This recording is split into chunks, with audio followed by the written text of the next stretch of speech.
Now we move on to the Reykjanes region in the southern peninsula of Iceland. It is just south of the capital region and west of the South region, another beautiful region with its own characteristics. There are no glaciers here, but lots of lava and hot springs. This is where your plane landed when you first arrived in Iceland.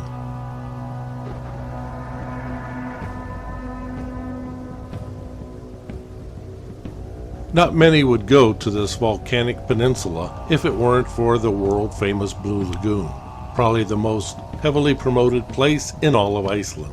I don't think it's possible to book a tour in Iceland without it going to this place. It is part of the Golden Circle and many other tour packages. If you are not on a tour, then you will find that Iceland is brimming with natural hot springs that are either free or about 1/3 the price and much less crowded, especially in the summer. However, none of them are the famous Blue Lagoon, and none offer as much luxury, treatment, and high style. There is, however, much more to see in this peninsula if you are driving. Many of these things are not on any tour list.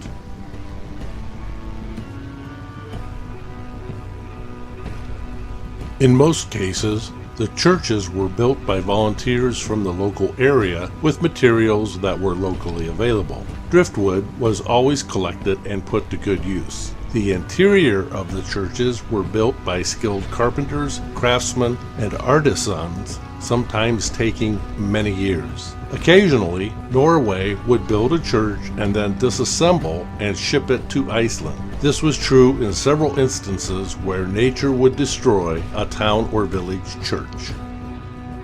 In the late 1700s to late 1800s, Icelanders brought back the traditional Viking fisherman's cottage or turf house. These are made of turf, stone, and some timbers. The Vikings built lots of turf houses from Scandinavia to Newfoundland. They were so well insulated that they required very little heat, even in Iceland winters. There are a few surviving Viking turf houses and turf churches scattered throughout Iceland, and many later turf farms and cottages such as these. If you have an hour or two, a stop at the Viking World Museum is worthwhile. They have a complete Viking ship that sits above an eating area. They cover everything Viking, from their ships to an exhibition featuring their gods and stories.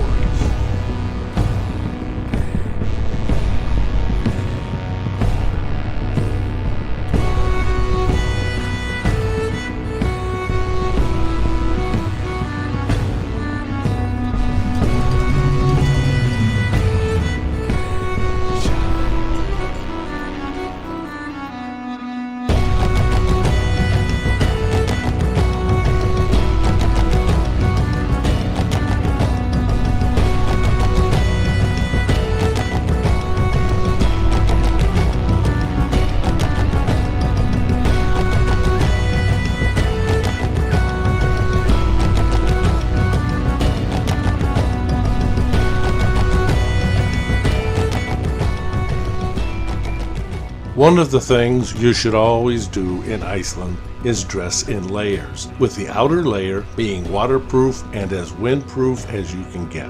I went from beautiful sun to very windy and dark gray in 20 kilometers. Another 10 kilometers and the rain was blowing sideways and very cold.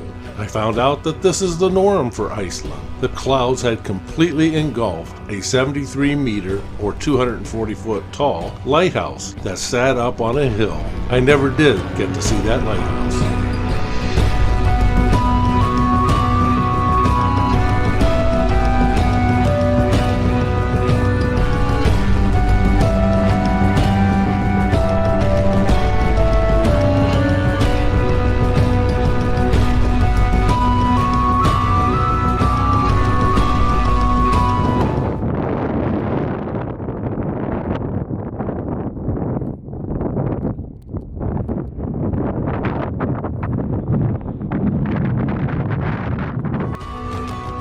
Just down the road from here, on the east side of 425, is a small tourist stop. You can walk across a footbridge spanning the rocky fissure between the North American and European tectonic plates. The walls of the fissure are about 15 feet or 5 meters tall, and you can easily walk in the fissure on the black sand. You really can't see much of anything, and there are other places where the same fissure is much more impressive.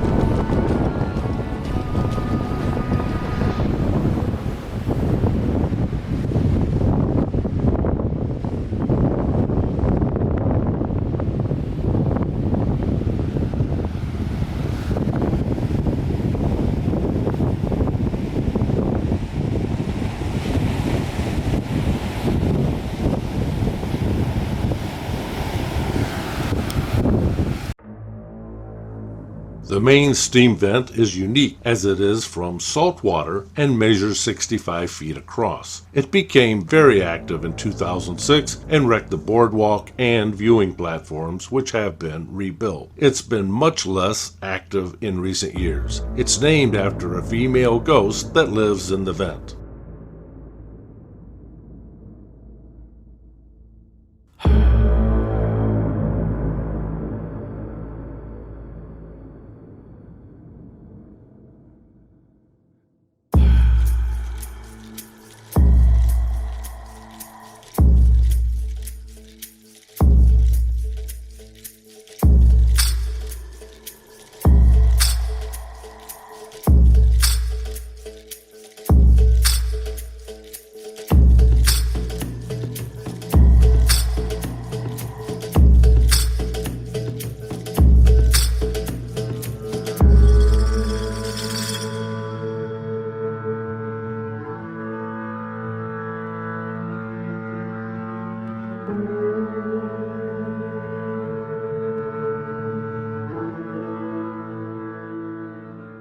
This geothermal area is full of color and is also very active. Because of its activity, it changes patterns and colors at least every year and completely rejuvenates its artistry. The area experiences over 2,000 small earthquakes a month. Sometimes areas are closed off, being too dangerous to enter.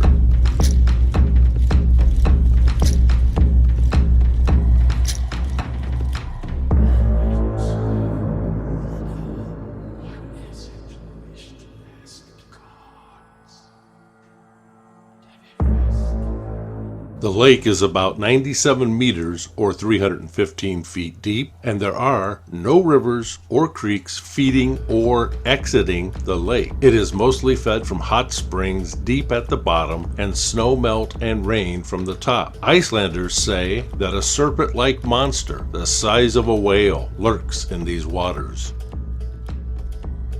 Since you're on Route 42, you might as well go to Route 417, which will take you into the capital region. This is a beautiful drive along open lava fields, mountains, and volcanoes. There is even a place where you can take a half-hour walk and go into a volcano. At the end of 417, you can go to Reykjavik or continue onto the south region.